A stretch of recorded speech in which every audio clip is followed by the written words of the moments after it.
Welcome back to the deep dive. You know we love to dig into those pivotal turning points in history, and today we're tackling the crisis of the 3rd century in the Roman Empire. It's a fascinating period. It is. And you know what's really interesting about this one? We're going to explore how something that seemed like a good idea at the time might have actually backfired spectacularly. Oh, yeah. I'm talking about granting Roman citizenship to all provincials in the empire. Sounds inclusive, right? But it may have unintentionally thrown a wrench into the Roman military machine and helped pave the way for all that chaos in the 3rd century. So if you're into military history and want to see how internal policies can have these huge ripple effects, buckle up. You know, it's funny, we often think of empires falling because of some big external pressure, those barbarian hordes at the gates. Right, the classic narrative. But in the Roman case, it's like they started unraveling from the inside out. So let's rewind a bit for those of us who might not have a PhD in Roman history. What did it actually mean to be a Roman citizen back in the day? What were the perks? Well, Roman society was pretty hierarchical, right? You had a 3-tiered system. Okay. Roman citizens at the top, then you had Latin citizens, and then provincials. And being a Roman citizen, that was the golden ticket. The VIP club. Exactly. You got all these privileges, legal protections, the right to vote, hold office, Nice. exemption from certain taxes, Even better? and, very importantly, the right to serve in the legions. Ah, the heart of the Roman military. The elite fighting force of the Roman army, absolutely. So I can see how Roman citizenship would be super appealing, especially for someone interested in a military career. It's not just legal status, it's like a gateway to power and opportunity. You got it. Serving in the legions was a path to social mobility for a lot of people. And before Caracalla's big edict earning citizenship, well, it wasn't a walk in the park. You had to put in the work. You either served in the military and earned it that way or went through this whole rigmarole. Latin language exams, years of labor in Rome, not easy. Sounds pretty intense. So becoming a Roman citizen was a big deal. But then, boom, AD 212, Emperor Caracalla rolls out the Antonine Constitution and suddenly everybody's a citizen. What was he thinking? On the surface, you could argue it was a move towards equality, but governing, well, it's a lot more complicated than that, isn't it? Yeah, rarely that simple. Think about it. What if today we said everyone, no matter what, gets free healthcare, free housing? Sounds like a utopia, but... Yeah, sounds great in theory. But what about the people who worked hard, paid into the system? their efforts wouldn't feel so special anymore. And the value of citizenship itself, wouldn't that be diminished? And that's kind of the dilemma Caracalla created. Right, it's like giving everyone a trophy, whether they ran the race or not. Exactly. Totally devalues the achievement, doesn't it? So did the Roman citizens feel like their status had been downgraded? Like, hey, wait a minute, we earned this. I think it's safe to say there was some resentment. That sense of pride you get from working toward something, achieving a goal, when it's just handed out to everyone. Well, that can breed some discontent and probably a dip in motivation, too. Makes sense. And what about the military? If anyone could serve in the legions, wouldn't that make the army even stronger? More manpower. Not necessarily. The legions, they were the cream of the crop. The best of the best. They were known for discipline, their training, that esprit de corps. Yeah, the Roman military machine, it was legendary for a reason. Right. It wasn't just about how many guys you could throw on the battlefield. It was the quality of those soldiers. And when you take away that incentive to earn citizenship through military service, you might widen the pool of recruits, but does the overall quality stay the same? Interesting. Did the makeup of legions actually change after the Antonine Constitution? Like, are there records of how this affected their organization, their effectiveness? There's debate among historians about the precise impact, for sure. Yeah, it must be hard to isolate that one variable. But it's definitely plausible that those legions, once filled with citizens who had proven themselves worthy. Earned their spot. Exactly. Maybe they saw a dip in morale, a loosening of discipline when those ranks weren't as exclusive anymore. Right, that pride factor again. So we've got this potential decline in military quality. What other unexpected side effects did Caracalla's good intentions unleash? One of the most immediate hits was to the empire's finances. Why? The empire relied on this 10% tax levied on non-citizens. Ah, I see where this is going. Everyone's a citizen now. Poof, that revenue stream vanishes overnight. Ouch. That must have left a gaping hole in the imperial budget. What did Caracalla do to try to fix this sudden shortfall? Raise taxes on the new citizens. He could have, but he went a different route. And it ended up having some pretty long-lasting consequences. He decided to debase the currency. Now, this is where things get really interesting. I'm guessing this wasn't just a matter of printing more money. We're talking about, like, actual coins, Yeah, right? exactly. The denarius, that was the main silver coin of the Roman Empire, and it had a specific silver content. Well, Caracalla messed with that. Okay. He reduced the silver content, making the coins less valuable. So it's basically cheating the system. And I can't imagine people were too happy about getting paid with these, like, watered-down coins. Nope, they weren't. And it led to this classic economic principle in action, Gresham's Law. Oh, I've heard of that. Bad money drives out good. That's the one. Yeah. People hoarded the old, more valuable coins, and the debased currency flooded the market. Think about what that does to soldiers' pay, their morale. You're risking your life for the empire, and you're getting paid in coins that are worth less and less every day. Talk about a recipe for disaster. So we've got this declining pride among the Roman citizens, a potential hit to the quality of the legions, and now a financial crisis brewing from this currency debasement. Anything else Caracalla managed to mess up with his good intentions? Oh, there's more. The most significant consequence of the Antonine Constitution, it's a bit more subtle. It's about ambition, the thirst for power, and the unintended consequences of social mobility. But to understand that, we need to look at what happened after this whole citizenship shakeup.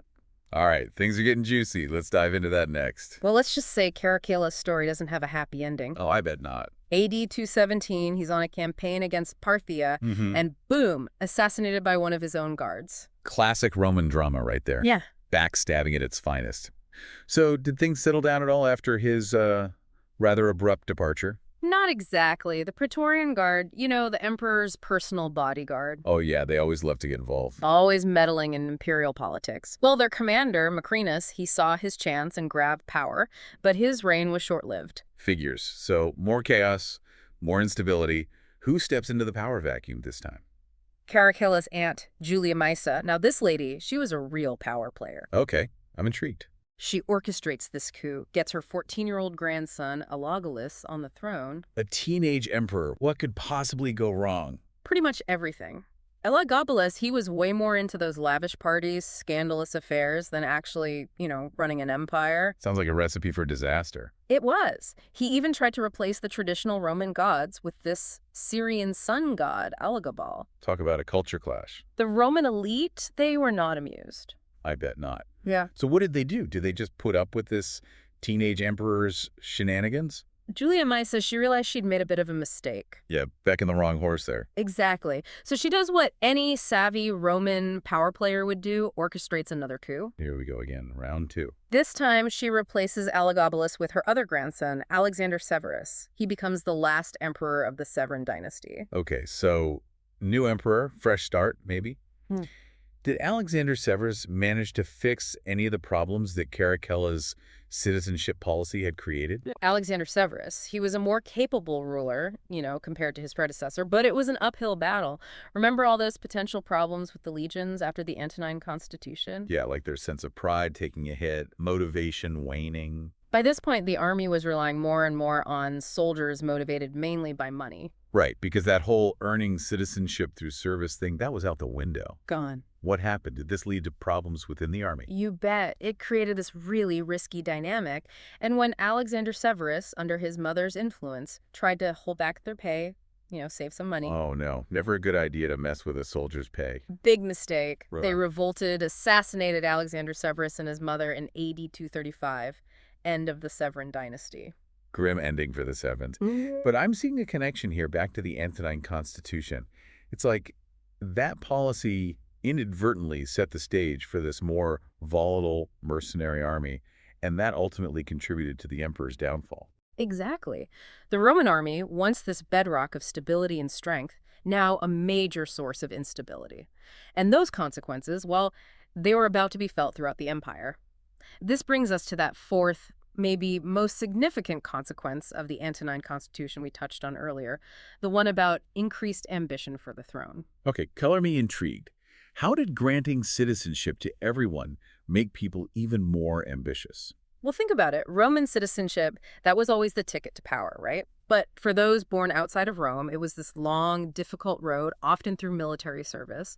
When Caracalla gives citizenship to all free men in the empire, it's like he throws open the doors to all these ambitious individuals who might have been shut out before. So he leveled the playing field, but maybe created a way more competitive environment for power. Who are some of these ambitious figures who rise up during this period? Well, the guy who led that revolt against Alexander Severus, Maximinus Thrax, he's a prime example. A soldier of Thracian origin. He would have been a provincial before Caracalla's edict. He climbs the ranks, seizes power, and becomes the first Barracks Emperor. Barracks Emperor. That sounds ominous. It is. It means an emperor who comes to power through brute military force, not lineage or politics. That's a pretty big shift for the Roman world. So, does Maximinus Thrax's rise mark the official start of the crisis of the 3rd century? His reign definitely kicks off a period of extreme instability. The Roman Empire descends into chaos, generals fighting for power, emperors getting assassinated left and right, threats popping up everywhere. For almost 50 years, AD 235 to 284, the empire saw a crazy 42 emperors come and go. 42 emperors in 50 years. That's practically a new emperor every year. Talk about a revolving door of leadership. What were some of the biggest challenges they faced during this whole chaotic period? Internally, you've got constant power struggles, civil wars. The army, now basically a mercenary force, they're the kingmakers, putting emperors in power and taking them out just as quickly. And all this internal turmoil, it leaves the empire wide open to threats from the outside. And who are the main villains in this story? Still the Parthians. The Parthians, they'd been a pain in Rome's side for centuries, but by this time, there's a new power in the east. The Sassanian Empire, also called the Second Persian Empire, they'd taken over from the Parthians, and they were ready to expand their territory at Rome's expense. So Rome's got a new enemy to worry about just when things are falling apart at home. Did the Sassanians take advantage of all this chaos? Oh, absolutely. They inflicted some seriously humiliating defeats on the Romans. One of the worst was the capture of Emperor Valerian in AD 260. Oh, I remember reading about this. Not a good look for the Romans. Nope. He was taken prisoner by the Sassanian king, Shapur I. Some accounts even say he was used as a human footstool. That's just brutal. And I'm guessing this wasn't just a symbolic victory for the Sassanians. What did this loss mean strategically? It was a huge turning point, showed everyone just how vulnerable the Roman Empire had become. Eastern provinces were devastated, and losing an emperor in battle, that's a massive blow to morale. It sounds like the empire was teetering on the edge of collapse. Were there any other external threats they had to deal with during this period? While the Sassanians were causing mayhem in the east, you had those Germanic tribes. Right, up north. They took advantage of the chaos and pushed further into Roman territory, crossing the Rhine and Danube rivers, raiding, pillaging, putting immense pressure on the already stretched Roman army. So the empire's under attack on multiple fronts. Their leadership's a mess, and the army's struggling to hold it together. I can't imagine things getting much worse. Was there any hope for the Roman Empire during this incredibly dark period? Even in the darkest times, there's always a glimmer of hope, right? And in the midst of all this chaos, a capable emperor emerges. Claudius II, also known as Claudius Gothicus. Ah, finally, a hero arrives. Tell me more about Claudius II. What made him different from all those emperors who came before him? Claudius's victory at Nisus, that was huge. A real game changer. It really was. It kind of shattered this myth of Gothic invincibility. Show the Romans they could still fight back. Exactly. Gave the empire this much-needed morale boost. But it wasn't like, poof, all problems solved. Yeah, no magic wand solutions in history. Nope. The empire was still dealing with a massive economic crisis. Decades of civil war and instability had left their mark. And don't forget those Germanic tribes. They're still working. Oh yeah, they hadn't gone anywhere. Right. Still a constant threat, always looking for weaknesses in the borders. It was a time that really needed a strong leader, someone with a clear vision for the future. Did Claudius have any time to make any more changes before he, Sadly, no. Claudius II, his reign was cut short. He died in AD 270, probably from the plague that was ripping through the empire. Oh, man, I'm gone too soon. But even in that short time, he really made a difference, right? He did. He brought back a sense of discipline and order to the army. And his victory at Nisus, that bought the empire some precious time. It's almost tragic, not having more time to see what he could have accomplished. So what happens next? Do his successors manage to pick up the pieces? Claudius's brother Quintillus takes over, but his reign, it was just a blip, a few months. The true heir to Claudius's legacy, that was Aurelian, a talented general who steps up as emperor later that year. Aurelian. That's a name you don't forget in Roman history. What did he do? Aurelian, he was practical, a brilliant military strategist. He saw that the empire was spread too thin, trying to defend way too much territory with not enough Makes resources. sense. Got to prioritize. Exactly. So he makes this tough call: abandon the province of Dacia, north of the Danube. Wow, that's a bold move. Give up land to strengthen defenses. It was a strategic retreat. It allowed him to consolidate his forces, focus on protecting the core of the empire. Did it pay off? Absolutely. Aurelian goes on this tear, racking up victories. Defeats the Goths, Vandals, Chithungi, pushes those Germanic tribes back across the Rhine and Danube. A true warrior emperor. Right. Was he able to fix any of those internal problems that had been plaguing the empire for so long? Aurelian, he was a skilled politician, just as much as a general. He understood that all these power struggles, the civil wars, they were ripping the empire apart. Rushing it from the inside. Right, so he reasserts imperial authority, cracks down on corruption, brings order back to the provinces. Sounds like he was setting the stage for some much-needed stability and recovery. Did he actually manage to end the crisis of the 3rd century? Aurelian's reign, that was the turning point. He's often credited with, restoring the world to the Roman Empire. Bringing it back from the brink. Ending those decades of chaos and instability, Huh. reunited the empire, stabilized the currency, strengthened Rome's defenses. So he tackles those same issues that Caracalla's citizenship policy had, well, kind of messed up. It's a good reminder that even in the toughest times, strong leadership, a clear vision can really turn things around. Powerful lesson from history, for sure. But there's another interesting thing to think about. Aurelian's story, it also shows the limits of power. AD 275, he's on a campaign in the east, and he's assassinated by his own officers. Another emperor taken out by his own people. Even the most successful rulers, they're not immune to betrayal.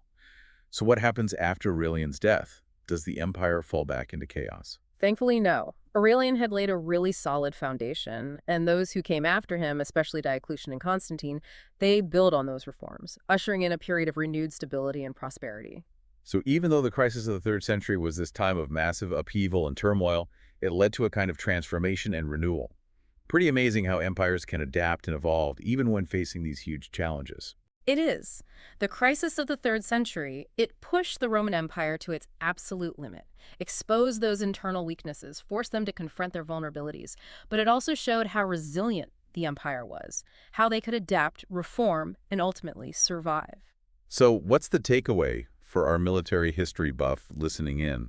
What can we learn from all this Roman drama? I think the crisis of the 3rd century has a lot of great lessons for anyone interested in military history and leadership.